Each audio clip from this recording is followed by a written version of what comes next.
సైలెంట్గా ఉన్న హైడ్రా మళ్ళీ ఎంటర్ అయింది.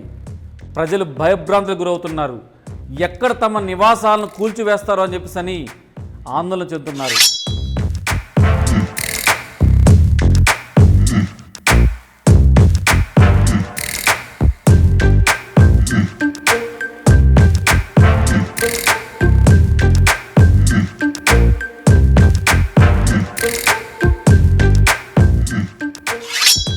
బ్రతుకమ్మగుంట ప్రాంతంలో హైడ్రా కమిషనర్ రంగనాథ్ పర్యటించారు.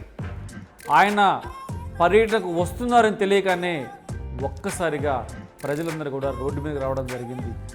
గతంలో జరిగిన అనుభవాల దృష్ట్యా ఇక్కడ బతుకమ్మకుంటలో ఉన్న ఇళ్ళన్నీ ఖాళీ చేపిస్తారేమో, ఇళ్ళన్నీ కూల్చేస్తారేమో అని చెప్పని భయాందోళనతో అందరూ ఒక్కసారిగా రోడ్డు మీద రావడం జరిగింది. మనం గమనిస్తే బతుకమ్మ కుంటలో మొత్తంగా చెరువు విస్తీర్ణం దాదాపుగా 16 ఎకరాలు.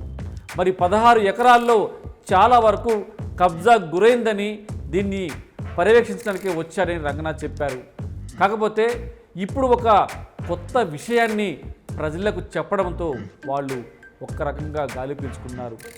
15 సంవత్సరాలకు పైబడి ఎవరైతే నివాసం ఉన్నారో ఆ నివాసాలను కూల్చబోము అని ఒక స్పష్టమైన హామీ ఇవ్వడంతో ఒక్కసారిగా ఆ ప్రాంత ప్రజలు ఊపిరి పీల్చుకున్నట్టయింది. ఇదంతా కూడా గతంలో ఏమైతే ఈ ఇళ్లను కూల్చివేస్తున్న క్రమంలో ఆ ఇంట్లో ఉన్న వస్తువులు బయటపడేసి ఇల్లు నిర్దాక్షిణ్యంగా కూల్చివేశారో వాళ్ళ కన్నీటి గాథలను తెలుసుకున్న రేవంత్ రెడ్డి తీసుకున్న సరికొత్త నిర్ణయం. కానీ ఎవరైతే ఈ బతుకమ్మకుంట ప్రాంతంలో ఉన్న దాదాపుగా 5 కాలనీలకు వెళ్ళే ఈ రోడ్లను కబ్జా చేశారో ఖచ్చితంగా ఆ అక్రమ నిర్మాణాలు మాత్రం కూల్చివేస్తామని చెప్పన్న విషయాన్ని చాలా స్పష్టంగా చెప్పడం జరుగుతూ ఉంది. ఇకపై బ్రతుకమ్మకుంట ప్రాంతంలో ఈ యొక్క పూర్వ వైభవాన్ని తీసుకురావడానికి శాయశక్తులా ప్రయత్నిస్తానని చెప్పని కూడా ఆయన స్పష్టమైన హామీ ఇవ్వటం జరిగింది. చూస్తున్నారు కదా, నాగారం ప్రాంతాల్లో అడ్డంగా ఉన్న ఈ అక్రమ కట్టడాలను కూల్చివేశారు.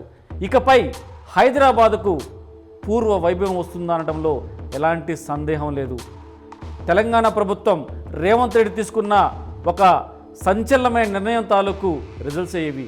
ఖచ్చితంగా ఈ పూర్వ వైభవం కనుక వస్తే చరిత్రలో రేవంత్ రెడ్డి పేరు నిలిచిపోతుందనటంలో ఎలాంటి సందేహం లేదు. కెమెరా పర్సన్ మోహన్తో ఇన్నారెడ్డి, సైనింగ్ ఆఫ్.